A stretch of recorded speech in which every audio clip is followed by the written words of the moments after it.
అందరూ ఎలా ఉన్నారు? Welcome back to my channel Sharon stories. మీరు కనుక నన్ను ఫస్ట్ టైం చూసినట్లయితే నా పేరు షారోన్ మాదాసు. నేను కెనడాలో ఉంటాను.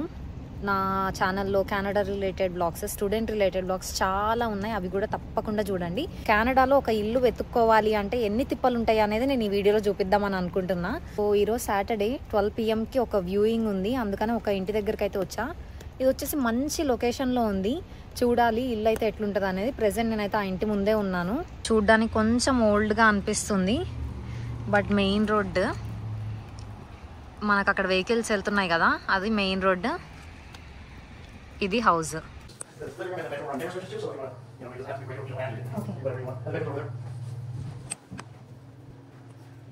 ఇప్పుడు ఈ వెనకాల ఉన్న ఇల్లు చూడ్డానికి చాలా బాగుంది, సరిపోతుంది మంచిగా.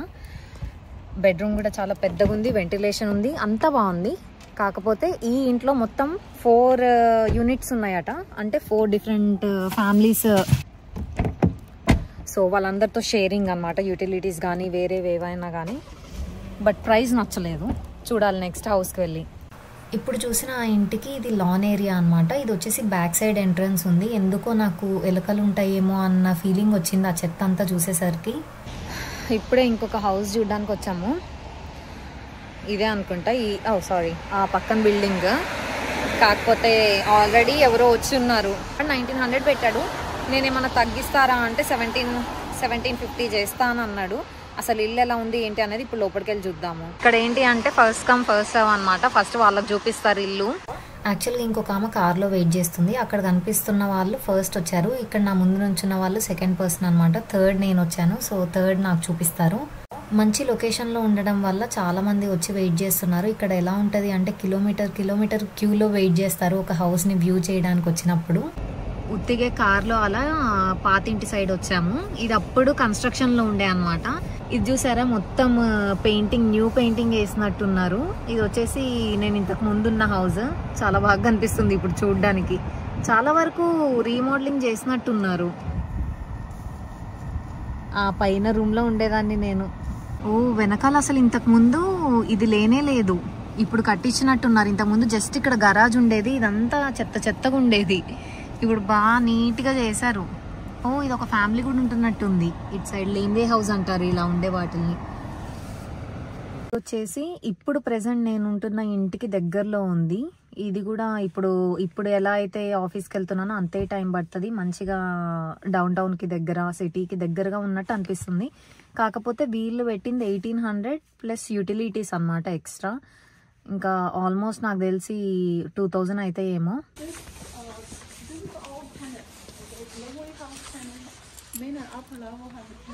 Okay okay.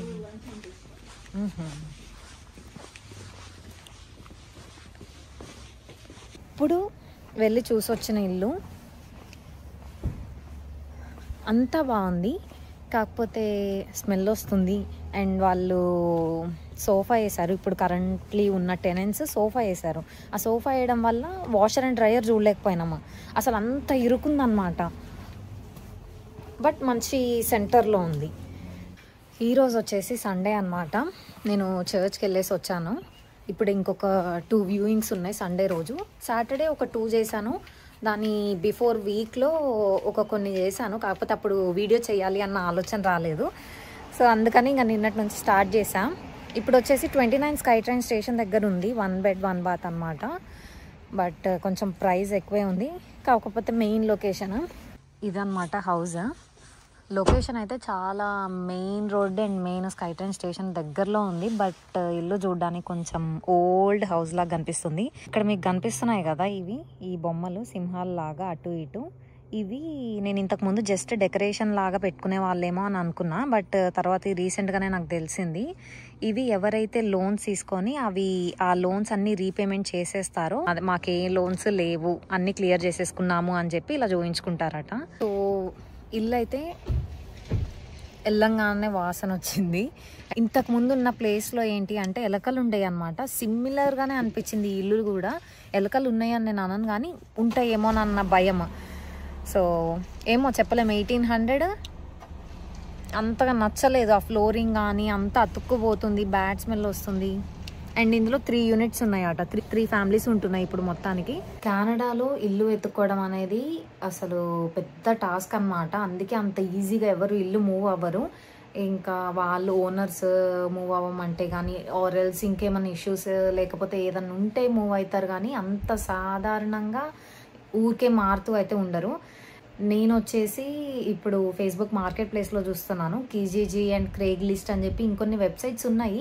బట్ అందులో నాకు ఎందుకో ఫేక్ అనిపించింది. మొన్న రీసెంట్గా నేను క్రేగ్ లిస్ట్లో ఒక 1 bed 1 bath చూసాను అనమాట. అది వచ్చేసి మెయిన్ డౌన్ టౌన్లో ఉంది. ప్రైస్ వచ్చేసి ఎంతో చాలా తక్కువ పెట్టారు. అసలు నాకు నమ్మబుద్ధి కాలేదు, ఇంత ఎగ్జాక్ట్లీ బీచ్ వ్యూ అనమాట అది. అసలు డౌన్ టౌన్లో అంత తక్కువకి ఎందుకు వస్తుంది అని చెప్పి వాళ్ళు ఫస్ట్ ఏమో అప్లికేషన్ ఫిల్ చేయమంటున్నారు మొత్తం డీటెయిల్స్. నాకు ఎందుకో ఇంకా తేడా కొట్టి జస్ట్ ఫేస్బుక్ మార్కెట్ ప్లేస్ మాత్రమే చూస్తున్నాం. ఇంకా ఫేస్బుక్ మార్కెట్ ప్లేస్లో ఎలా ఉంటుంది అంటే, కొంతమంది ఒకవేళ లిస్టింగ్స్ అనేవి ల్యాండ్ లార్డ్స్ పెడితే మాత్రం మనము డైరెక్ట్గా వాళ్ళతో కాంటాక్ట్లో ఉండి మాట్లాడుకోవచ్చు. అంత ఎక్కువ డాక్యుమెంట్స్ ఏం అడగరు.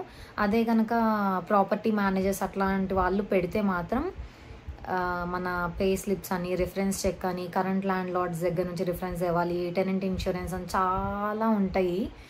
సో ఒకటైతే ఈరోజు ఫైనలైజ్ చేసేద్దామని అనుకుంటున్నాను. ఈరోజు వచ్చేసి January 5th అనమాట, సండే. సో January 1st అయితే ఇక్కడ నోటీస్ ఇచ్చేసాము. ఇండియాలో మనము ఎలా ఉంటుందంటే, మనము ఒక 1 month ముందు చెప్తాము ఇట్లా ఖాళీ చేయబోతున్నాము అని చెప్పి. అక్కడ ఏంటి, మనకి స్టార్టింగ్లో అడ్వాన్స్ ఇచ్చిన దాన్ని లాస్ట్ మంత్ యూజ్ చేసుకుంటారు. సో ఇంకేం పే చేయకుండా. కానీ ఇక్కడ అట్లా ఉండదు అనమాట. ఫస్ట్ మనం అడ్వాన్స్ ఏదైతే ఇస్తామో దాన్ని డ్యామేజ్ డిపాజిట్ అని అంటారు. సో అది మనం లాస్ట్లో తగ్గిచ్చేస్తాను అది ఇట్లా ఏముండదు. సో లాస్ట్లో కూడా మనం వెళ్ళిపోతున్నప్పుడు నోటీస్ ఇచ్చేటప్పుడు మనం పే చేసేయాలి. తర్వాతకి మనం వెళ్ళిపోయిన తర్వాతకి వాళ్ళు ఇల్లంతా చెక్ చేసుకొని అంతా నీట్గానే ఉంది, ఏది విరగ్గొట్టలేదు లేకపోతే ఏది పాడు చేయలేదు అని అనుకుంటే ఆ డిపాజిట్ మనకి వేసేస్తారు. ఒకవేళ మనం ఏమన్నా మన వల్ల ఏదన్నా అయింది అంటే ఆ డ్యామేజ్ డిపాజిట్లో దానికి ఎంత ఖర్చు అవుతుంది అనేది చూసుకొని అది మైనస్ చేసుకుంటారు. యాక్చువల్గా నేను బడ్జెట్ వచ్చేసి 1700 అని పెట్టుకున్నాను. ఒకవేళ అది మంచి లొకేషన్లో ఉంటే 1800 అయినా ఓకే. 1700 రెంట్ వచ్చేసి 100 యూటిలిటీస్ పెట్టుకుందాము అని అనుకున్నా. బట్ అసలు ఇక్కడున్న మెయిన్ నాకు ఎక్కడైతే కావాలో ఆ లొకేషన్లోనేమో అన్ని ఓల్డ్ హౌసెస్ ఉన్నాయి. మనకి మంచిగా ఇల్లు ఉండాలి. నేను వీడియోస్ కోసం కూడా చూస్తున్నాను అనమాట. వీడియోస్లో కూడా మంచిగా ఉండాలి, ప్రతి ఒక్కటి నేను ఆలోచిస్తున్నా. సో నా ప్రిఫరెన్సెస్కి మ్యాచ్ అయ్యేలాగా చూద్దాము అంటే లాంగ్ దూరం వెళ్ళాల్సి వస్తుంది.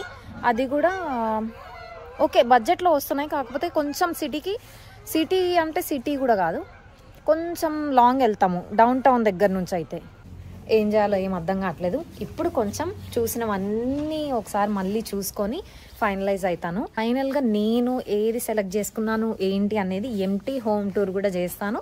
అండ్ తర్వాత మంచిగా డెకరేట్ చేసిన తర్వాత అన్ని ఫర్నిచర్ తెచ్చిన తర్వాత మళ్ళీ ఇంకొక వీడియో కూడా చేస్తాను. సో అవన్నీ మీరు చూడాలి అనుకుంటే నా ఛానల్కి తప్పకుండా సబ్స్క్రైబ్ చేసుకోండి. Thanks for watching until then. See you all in the next video. Bye.